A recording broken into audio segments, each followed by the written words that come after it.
best known Neolithic culture in southern Russia evolved in the valleys of the Dniepr, the Bug, and the Dniester as early as the 4th millennium before Christ.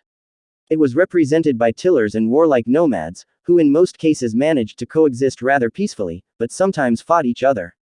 The Cimmerians belonged to the Tharcian subdivision of the Indo-European language family and ruled southern Russia in the period between 1000 BC and 700 BC. They managed to create a unique culture and religion. The ruling class changed several times without damaging the fundamental cultural continuity. In 700 BC, the Cimmerians were followed into southern Russia by the Scythians, who spoke an Iranian dialect and managed to establish control over the huge area extending from the Danube in the west to Middle Asia in the east. Their domination in the territory now occupied by part of our state lasted until the end of the 3rd century BC. There is tons of information out there about the Scythians, many thanks to the father of history, Herodotus, who left a description of their culture and way of life. The Scythians were typical nomads. They lived in tent-like carriages dragged by oxen, used horses instead of money, and defended themselves with bows, arrows, and short swords.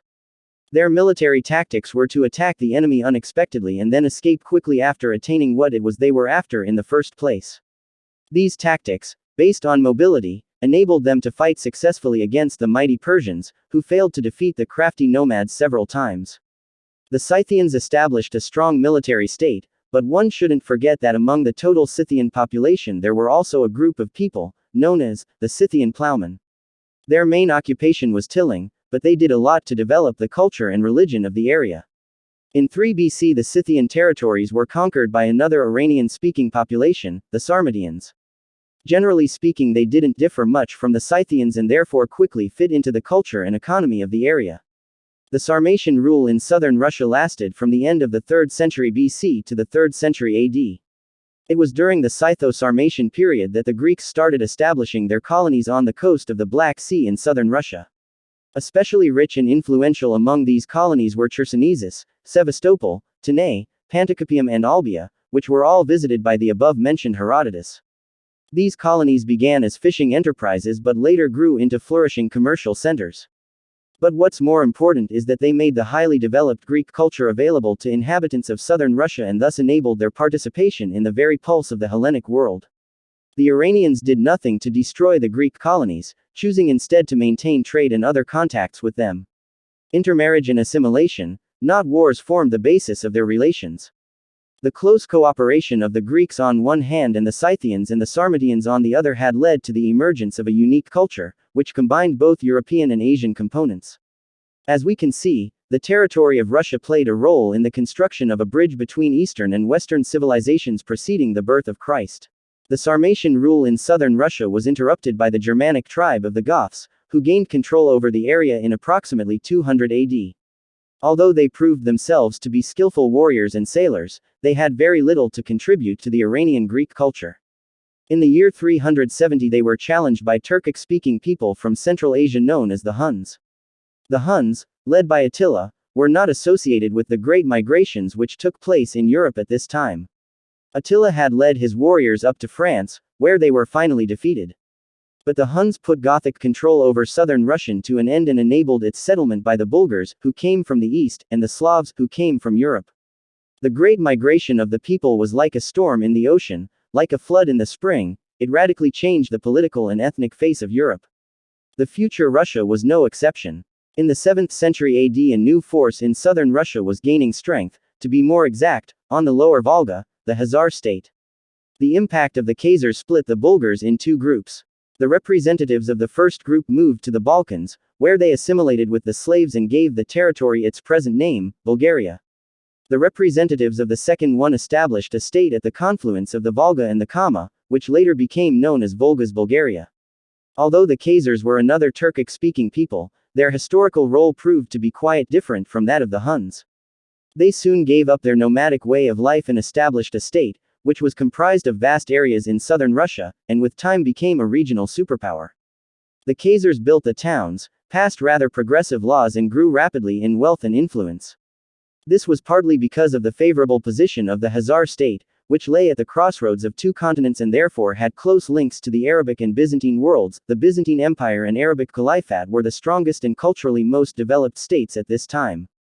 Another peculiarity of the Khazar state was that people there were given a right to practice any religion that they wanted. This was the main reason why Christians, Muslims, Jews and pagans lived remarkably tolerant of one another. But later on the upper class accepted Judaism only and carried out some political reforms. The Kagan, who used to be the country's actual ruler, became a symbolic figure as today the Queen of England or the Emperor of Japan are. The Kagan held all power in the palm of his hand and came to be treated as God. When the Russian state appeared, it already had a long history of disagreement and war with the Khazars. The Khazars never recovered from Prince Sviatoslav's campaign in the middle of the 10th century. The population completely disappeared from the world scene in the 11th century, having left behind only memories about its former fame. But despite wars, the Khazar state had played a meaningful role in Russian history, for its general cosmopolitanism, religious tolerance and trade connections greatly influenced many aspects of life in Kievan Russia.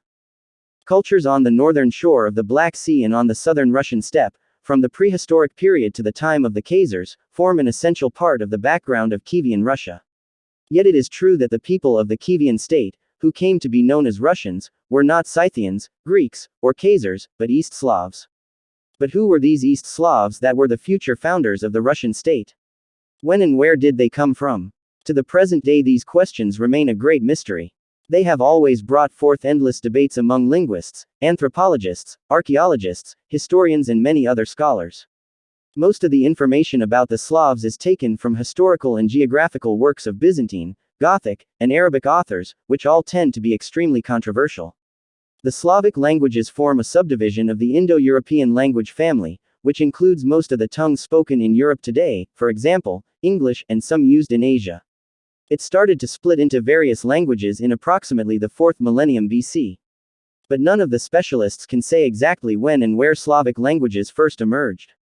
Some of them claim that it happened in the 2nd millennium BC, others are quite sure that it was in the 5th century BC. In different Slavic languages there are many similar words for the designation of trees, woods, rivers, lakes and swamps. This leads to the presumption that the mutual ancestors of all the Slavs lived in a marshland with a mild climate, where there were many forests, rivers and lakes. Such a territory has been found in today's Poland, somewhere around the Visalia River.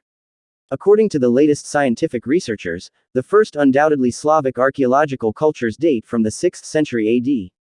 It was at this time when ancient writers first mentioned the Slavs in their historical and geographical works. The Byzantine author Procopius described them as exceptionally brave, strong-willed and resourceful warriors, ready to challenge the best troops of the world. Another Byzantine historian, Mavricius Stratig, left us a remarkable description of the Slavs, which claimed that they were very persistent on the battleground. The Slavs were greatly feared in the Byzantine Empire as the Normans were in Europe some time later in history. This powerful state has always coped with less developed civilizations which lived near its boundaries. But the mighty nomads from Middle Asia, known as the Huns, appeared in Europe in the 5th century and caused the so-called Great Migration of people. Every ethnic group living in Europe at this time began to move, and the Slavs were no exception. They started raiding the Byzantine Empire, badly damaging its economy and frightening its inhabitants. The brave Slavs were so difficult to defeat that the empire's government decided to give them civilian rights in the 6th century, and so they started settling within the boundaries of the state. It was also in the 6th century that streams of Slavic tribes flew into the Russian plains. By the 8th century the Slavs already possessed huge territories, extending from the Oder in the south to nearly the Volga in the east, and from the Balkans in the south to the Baltic Sea in the north.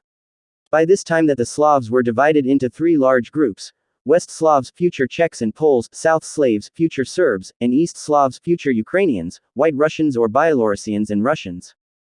Because the East Slavs are the founders of the Russian state, they deserve the most attention. According to our main written source, the Kievan Primary Chronicle of the 12th century, the East Slavs were finally divided into 12 tribes located on the broad expanses of the Russian plains, from the Black Sea and the Carpathian Mountains, across the Ukraine, and beyond, northward to the Novgorod territory and eastward toward Volga. Their neighbors included Turkic and Iranian people in southern Russia, and Finnish and Baltic tribes in the north. These people had already lived on the territories where the East Slavs intended to settle.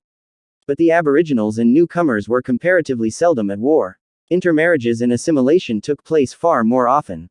The Slavs came to this or that area and established a village. Soon they faced, for example, the Finns.